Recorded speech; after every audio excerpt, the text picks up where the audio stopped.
आज की कहानी है दोस्तों, विधवा बहू की शादी। नंदनी और मोहन की एक बेटी थी अमिता। अमिता को बचपन में ही पोलियो मार गया था, जिससे वो एक पैर से अपाहिज थी। सब लोग उसे दया के दृष्टि से देखते थे और अपने माँ बाप की बहुत लाडली थी। उसकी आंखों में भी कभी आंसू नहीं आने देते थे। अमिता अपाहिज जरूर थी, लेकिन सभी कामों में कुशल थी। स्कूल में भी वो सभी अध्यापकों को प्रिय थी। फिर एक दिन नंदनी बोली, सुनो जी, अमिता 11वीं पास हो गई है। हमारी बेटी दिव्यांग है, उसके लिए भी ऐसा ही लड़का ढूंढना पड़ेगा। लगता है उसकी शादी करने में बहुत मुश्किलें आएंगी, इसीलिए अभी से लड़का ढूंढना शुरू कर दो।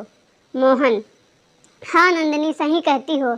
अमिता कितनी सुंदर और सर्वगुण संपन्न है, लेकिन पैर की वजह से मेरी बेटी की जिंदगी खराब हो गई।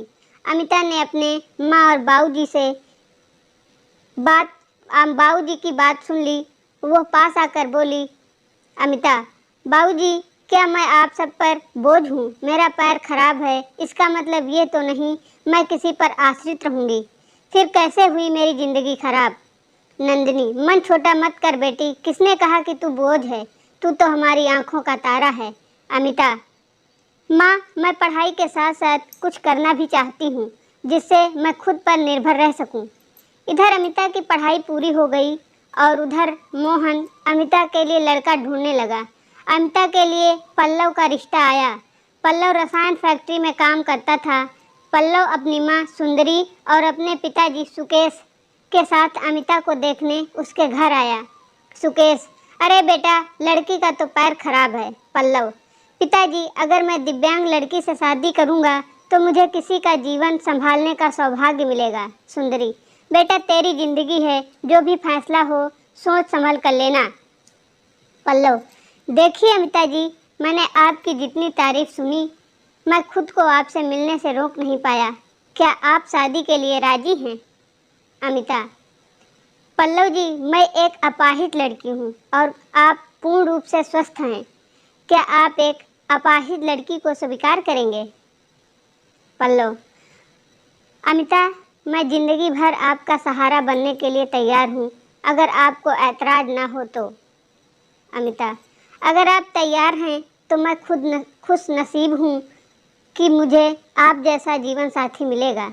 अमिता और पल्लव की बहुत धूमधाम से शादी हुई। चारों तरफ चर्चा थी कि बड़ी भाग्यशाली है अमिता, जो दिव्यांग होते हुए भी उसे इतना अच्छा पति मिला है। सुंदरी, बहू, आज तुम्हारा पहला दिन है, इतनी जल्दी कैसे उठ गई? आराम से उठ जाती। अमिता, माँ, मुझे जल्दी उठने की आदत है, मैंने नाश्ता बना दिया है, आप सब लोग नाश्ता कर लीजिए। सुंदरी हैरान थी कि एक पैर खराब होते हुए भी सुबह उठकर नाश्ता भी बना दिया। इसी तरह अमिता ने थोड़े ही दिनों में सारी जिम्मेदारी अपने ऊपर ले ली। अमिता से सभी बहुत खुश थे। सुंदरी, पल्लव, तेरी बीवी लाखों में नहीं करोड़ों में एक है। मैं तो डरती थी कि कहीं ऐसा ना हो कि एक दिव्यांग लड़की से शादी करके कहीं मेरे बेटे की ज़िंदगी खराब ना हो जाए। पल्लव, माँ, मेरा फैसला कभी गलत नहीं हो सकता। आपसे एक बात कह रहा हूँ कि अगर मुझे कुछ हो जाए तो अमिता को अपनी बेटी की तरह रखना। सुंदरी, चल पागल, ऐसे नहीं बोलते, वो अभी भी मेरी बेटी ही है। और अगले ही दिन उनकी खुशियों को जैसे किसी की नज़र लग गई। पल्लव की फैक्ट्री में जहरीली गैस लीक हो जाने से कई लोगों की मौत हो गई, जिनमें पल्लव भी शामिल था। जब ये खबर पल्लव के घर पहुंची तब घर में हाहाकार मच गया, लेकिन अमिता तो जैसे पत्थर सी हो गई। वो खामोश थी, उसकी आंखों में आंसू नहीं थे। वो पल्लव को यूं ही फटी आंखों से देखती रही। कुछ औरतों ने उसे हिलाते हुए कहा, बहू रो ले, देख पल्लव को, वो मर गया है, अगर रोएगी नहीं तो पागल हो जाएगी, तू विधवा हो गई है, विधवा। इस तरह की बातें सोचकर अमिता फूट फूट कर रोने लगी। अमिता रोते हुए बोली, उठो पल्लव, आंखें खोलो, मैं अकेले किसके सहारे जीऊंगी? अभी तो मैंने तुम्हारे साथ कुछ ही दिन गुजारे थे, फिर मुझे अकेला छोड़कर क्यों चले गए? पल्लव का अंतिम संस्कार हो गया और अमिता के अरमानों का भी। सुंदरी, अरे बहू, ये क्या सफ़ेद साड़ी क्यों पहनी है तुमने? अमिता, माँ, सबने मुझे कहा कि मेरे जीवन के सब रंग पल्लव के साथ ही चले गए, अब मुझे सफ़ेद साड़ी ही पहननी है। सुंदरी, नहीं बेटी, तुम हमारे दुख को और मत बढ़ाओ। आज से तुम कभी भी सफ़ेद कपड़े नहीं पहनोगी। हफ्ते महीने यूं ही शोक में गुजर गए।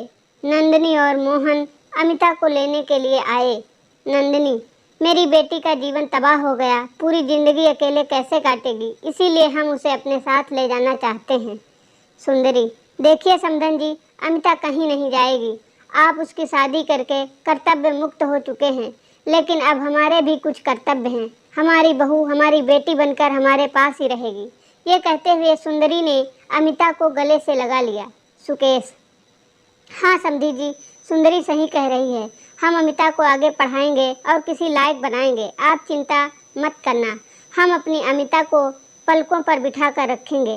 अमिता, माँ बाबूजी, पल्लव इनके इकलौते बेटे थे, अब वो नहीं हैं, तो ऐसे में मैं भी इनको छोड़कर चली जाऊं, ये सही नहीं है। मैं इनके पास रहकर ही इनकी सेवा करूंगी। अमिता के माँ बाबूजी चले गए। जब अमिता अकेली थी तो उसने सारा ध्यान अपनी पढ़ाई में लगा दिया। ऐसे में उसकी मुलाकात सौरभ से हुई, जो समय समय पर अमिता की पढ़ाई में मदद करता था। सौरभ सुकेश के दोस्त का सबसे अच्छा बेटा था। उसका काम के सिलसिले में पल्लव के पिता के पास आना जाना लगा रहता था। सौरभ इंजीनियर था और बड़ा ही सलीम स्वभाव का संस्कारी लड़का था। चारों तरफ औरतें बातें बनाने लगी। एक औरत बोली, अरे देखो कैसी विधवा है ये, सफ़ेद साड़ी नहीं पहनती, पति का जरा भी दुख नहीं है। तो दूसरी बोली, बन संवर कर कॉलेज जाती है, बेचारे सुंदरी और सुकेश का तो बुढ़ापा ही खराब है। तीसरी औरत ने कहा, पहले इस लड़के का घर में आना जाना ठीक था, लेकिन अब पल्लव नहीं है तो इस जवान विधवा बहू के घर नहीं आना चाहिए। लेकिन अमिता को किसी की बातों से कोई फर्क नहीं पड़ता था, क्योंकि उसके सास ससुर उसके साथ थे। सुंदरी जब इतनी अच्छी बहू के लिए लोगों से ये ताने सुनती तो वो तड़प उठती, रोने लगती। अमिता ने अपनी मेहनत से बीएड कर ली और विकलांग कोटे से वो एक शिक्षिका के रूप में नियुक्त हो गई। सुंदरी, सुनो पल्लव के पापा, हमारी अमिता अब एक टीचर बन गई है। लोग ना जाने कैसे उसे कैसे कैसे ताने देते हैं। हमें अब उसकी शादी कर देनी चाहिए। सुकेश, सही कह रही हो सुंदरी, विधवा है, अनाथ नहीं, जो लोगों को उल्टी सीधी बातें सुनेगी। हम अपनी बहू की शादी धूमधाम से करेंगे। सुकेश ने जब बहू के रिश्ते की बात की तो कुछ लोगों ने कहा, अरे सुकेश, तू पागल तो नहीं हो गया, विधवा बहू की शादी करना चाहता है तू? सुकेश, हाँ, मैं उसकी शादी करना चाहता हूँ, उसकी ज़िंदगी से विधवा शब्द हमेशा के लिए मिटाना चाहता हूँ। तभी सौरभ ने आकर कहा, अंकल, अगर आप अमिता के काबिल समझें तो मैं आपके बहू से शादी करने के लिए तैयार हूँ। सुकेश, सौरभ तुम? सौरभ, हाँ मैं। सुकेश, मुझे यकीन ही नहीं हो रहा है कि मेरी बेटी तुम्हारे जैसे लायक और होनहार बेटा पसंद करेगा। मुझे तुम पर गर्व है, मैं ये शादी के लिए तैयार हूँ बेटा। तभी सुकेश घर आकर अमिता से कहता है, अमिता बेटी, तुम जानती हो मैंने हमेशा तुम्हें अपनी बेटी से बढ़कर माना है। मैं चाहता हूँ कि तुम्हारी ज़िंदगी के अधूरे सपने को पूरा कर सकूँ। मैं तुम्हारी शादी सौरभ से करना चाहता हूँ। तुम्हें कोई इतराज़ नहीं तो नहीं? अमिता, पिताजी, पल्लव की जगह शायद ही मैं किसी को दे पाऊँ, लेकिन आपने जो मेरे लिए किया है वो कोई कर नहीं सकता। आपका फैसला मेरे सर आँखों पर, जैसा आप कहें मुझे मंजूर है। और फिर अमिता और सौरभ की शादी हो गई और सब खुशी खुशी रहने लगे।